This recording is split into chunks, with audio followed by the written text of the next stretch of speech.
네, 안녕하세요.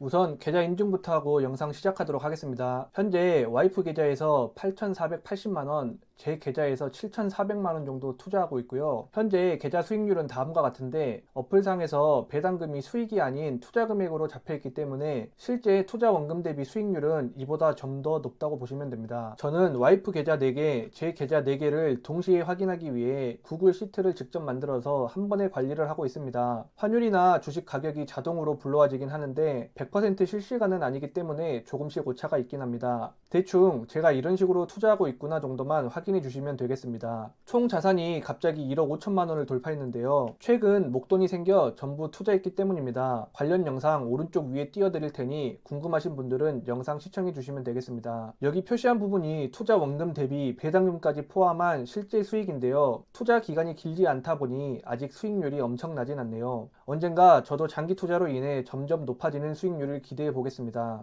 2회차 월 적립 매수 배당주 증감표입니다. 잘 보시면 타이거 시리즈는 추가 매수를 전혀 하지 않았는데요. 제 원래 계획은 3월까지 와이프와 각자 매달 200만원씩 연금저축계좌 납입 한도까지 채우는 것인데요. 종목은 타이거 미국 배당 다우존스와 미국 나스닥 100을 9대1의 비율로 매수를 하려고 했었고 실제로 1월에도 저 원칙대로 투자를 진행했었습니다. 하지만 최근 배당 투자자들에게 몇 가지 큰 이슈가 있었죠. 첫 번째로는 절세계좌에서 배당금에 대한 과세 이연 혜택이 사라지게 되었는데요. 굳이 배당주를 돈이 묶여가며 절세 계좌에서 투자할 이유가 많이 사라졌고 이에 따라 절세 계좌에서는 나스닥 100이나 S&P 500 같은 상대적으로 배당률이 낮은 성장주 위주의 투자로 트렌드가 변하고 있는 것 같습니다. 두 번째 큰 이슈는 미래에셋의 대표적인 ETF들에서 엄청난 배당 삭감이 있었죠. 미래에셋 공지사항에 따르면 현재 1월 분배금에서 잔여 분배금이 이만큼 남아있고 4월 배당금 지급 시 이 잔여 분배금과 이에 따른 이자 수익까지 추가로 지급하며 이 문제를 해결하겠다고 합니다. 왜 이렇게 된 것인지 정확한 이유는 그들만이 알겠지만 투자자들이 대폭 삭감된 배당금을 받고 문제 제기를 하자 그제서야 이런 공지를 냈다는 것은 신뢰를 많이 무너뜨렸다고 밖에 볼 수 없습니다. 또한 1월에 배당을 받고 실망해서 ETF를 매도한 주주들에게는 어떻게 보상을 할 것인지 궁금하고 4월 전에 추가로 해당 ETF를 매수한 사람들에게도 저 잔여 분배금만큼 추가 지급을 할 것인지 만약 그렇다면 그 재원은 어디서 충당할 것인지 저는 잘 모르겠습니다. 자, 이러한 이유들로 인해 이번에 새로 투자하는 종목이 두 가지 생겼는데요. 바로 코덱스 미국 나스닥 100과 S&P 500입니다. 각각 190주 6주씩 매수하였고요. 코덱스를 선택한 이유는 뒤쪽에서 따로 다루도록 하겠습니다. 직투 계좌 매수 증감입니다. 갑자기 QQQM과 SCACD의 수량이 대폭 늘었는데요. 앞서 말씀드렸듯이 계획에 없던 목돈이 갑자기 생겨 적립식 투자와는 상관없이 작년 12월부터 어느 정도 분할 매수를 진행하였고요. 직투 계좌는 여전히 슈드 9 QQQM 1의 비율로 유지 중입니다. 현재는 목돈 전부 투자를 끝냈기 때문에 앞으로는 특별한 일 없다면 꾸준한 적립식 투자만 할 예정입니다. 제 원래 2025년 투자 계획은 다음과 같았었는데요. 연금저축계좌 세액공제 납입 한도에 600만원을 먼저 채우고 ISA 계좌에 1,500만원 투자한 후 마지막으로 IRP 계좌 세액공제 한도인 300만원으로 마무리하려 하였습니다. IRP 계좌를 제일 마지막에 투자하는 이유는 안전자산 30% 룰 때문에 억지로 들고 가는 솔 미국 배당 미국채 혼합 50의 투자 시기를 최대한 늦추기 위함이었죠. 하지만 앞서 말씀드린 배당금 과세 이연 혜택 축소로 인해 투자 종목을 다음과 같이 변경하려고 합니다. 연금저축계좌와 IRP 계좌는 반강제로 55세까지 돈이 묶이기 때문에 높은 변동성을 좀 더 잘 버틸 수 있을 것이라 판단되어 나스닥 100 ETF를 선택하였고요. ISA 계좌는 가급적 3년마다 계좌 해지를 하여 비과세 혜택을 최대한 누릴 것이기 때문에 나스닥 100보다는 조금 더 안정성이 있는 S&P 500 ETF를 선택하였습니다. 요즘 한창 배당의 매력에 빠져 있었는데 앞으로 절세 계좌에서는 반강제적으로 성장주 위주로 투자를 하게 되어 조금 아쉬운 것도 사실입니다. 하지만 저는 현재 SCHD 종류의 ETF를 1억 3,800만원 정도 보유하고 있고 이를 매도하지는 않을 것이기에 추가 매수에 따른 배당 성장은 조금 줄어들겠지만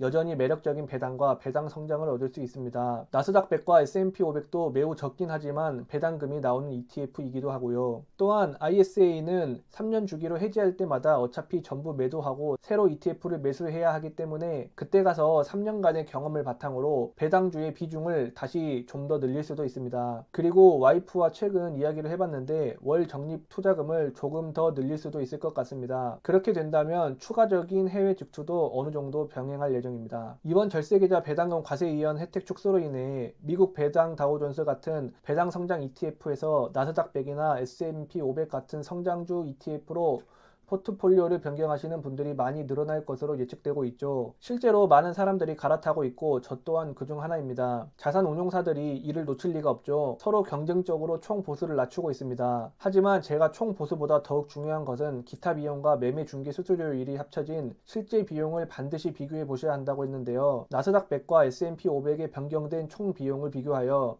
제가 왜 코덱스를 선택했는지 알려드리겠습니다. 우선 앞으로 연금저축계좌에서 매수할 나스닥 100 ETF 몇 가지를 비교해 보았는데요. 아시다시피 저는 코덱스 미국 나스닥 100을 선택하였습니다. ETF들끼리 비교를 해보면 실 비용은 삼성자산운용의 코덱스가 가장 낮은 것을 볼 수 있습니다. 순자산 또한 타이거에 이어 2등이네요. 배당 내역을 보시면 코덱스만 배당이 확인되지 않는데요. 이는 최근까지 토탈리턴 상품으로 운영되다가 1월 달에 토탈리턴 ETF가 사실상 불가능해지면서 프라이스 리턴 ETF로 변경되었기 때문입니다. 앞으로 분기 배당을 지급할 예정이므로 올해 4월에 첫 배당금이 나오게 되었습니다. 이번엔 S&P 500 ETF 비교인데요. S&P 500에서는 코덱스의 실비용이 가장 높은 것을 확인할 수 있습니다. KB자산운용의 라이즈가 0.1740%로 가장 낮습니다. 순자산은 여전히 타이거가 가장 많지만 코덱스는 이번에도 2등인 것을 확인하실 수 있습니다. 배당을 보시면 마찬가지로 코덱스 미국 S&P도 토탈 리턴으로 운영되다가 최근에 분기 배당으로 변경되었기 때문에 아직 배당금 지급 내역이 없습니다. 나스닥 100대와는 달리 이번에는 코덱스의 실비용이 가장 높지만 저는 그냥 코덱스를 선택했습니다. 별다른 이유는 없고요. 제가 깔맞춤을 좋아해서 코덱스를 선택했습니다. 순자산도 두 번째로 많은 점도 조금 고려하였고요. 어차피 S&P 500은 ISA 계좌에서만 매수할 예정이기 때문에 3년마다 계좌 해지 시 전부 매도를 할 것입니다. 때문에 수수료보다는 제 개인적인 취향으로 코덱스를 선택하였고요. 3년 뒤에 이 수수료에 따른 수익률 차이에 대해서도 영상 제작해 보도록 하겠습니다. 물론 실비용이 가장 중요하신 분들은 라이즈를 선택하시면 됩니다. 제 원래 성격상 여러 종목을 보유하고 싶지 않아서 기존의 타이거 미국 나스닥 100에 계속 투자하고 싶었지만 이번 배당금 삭감 이슈가 너무 컸기 때문에 당분간 미래에셋 ETF는 신뢰를 회복하기까지 조금 더 지켜봐야 할 것 같습니다. 사실 개인적으로는 미래에셋뿐만 아니라 나머지 자산 운용사들도 괘씸합니다. 배당금 삭감 이슈 이외에도 절세계좌 배당금 과세 이연 혜택 축소는 자산 운용사들이 절대 모르고 있었을 수가 없는데 이렇게 크게 이슈화 되기 전까지 아무도 고객에게 알리지 않고 마치 이 혜택이 영원할 것처럼 판매하였기 때문이죠. 하지만 여전히 해외 직접 투자에 비해 절세 계좌에 남은 절세 혜택이 유리한 부분이 많기 때문에 어쩔 수 없이 국내 상장 해외 ETF의 투자는 지속할 예정입니다. 앞으로는 투자자들이 정말 전부 해외 직접 투자로 떠나기 전에 이런 일이 재발하지 않았으면 좋겠습니다. 적립식 투자를 실행한 지 2달 만에 기존 계획을 전부 갈아엎게 돼서 안타깝고요. 투자 종목 또한 언제나 본인의 선택이지만 제가 타이거에서 코덱스로 갈아타는 것에서 조금이라도 영향을 받으신 분들께는 죄송하게 생각하고 있습니다. 하지만 제 유튜브는 여러분들께 예능을 보여드리고자 하는 것이 아니고 정말 저와 제 가족의 인생을 건 투자를 솔직하게 보여드리기 위함이기 때문에 이러한 큰 이슈들에 대해서 대응하지 않을 수 없었습니다. 여러분들도 항상 투자하시고 시장에 머무르시면서 최신 정보를 뉴스나 유튜브를 통해 지속적으로 확인하시길 바랍니다. 앞으로도 생길 다양한 이슈들에 대한 저의 대응과 저의 투자 성장을 보고 싶으신 분들은 구독과 좋아요, 따뜻한 댓글 부탁드립니다. 긴 영상 시청해 주셔서 감사합니다.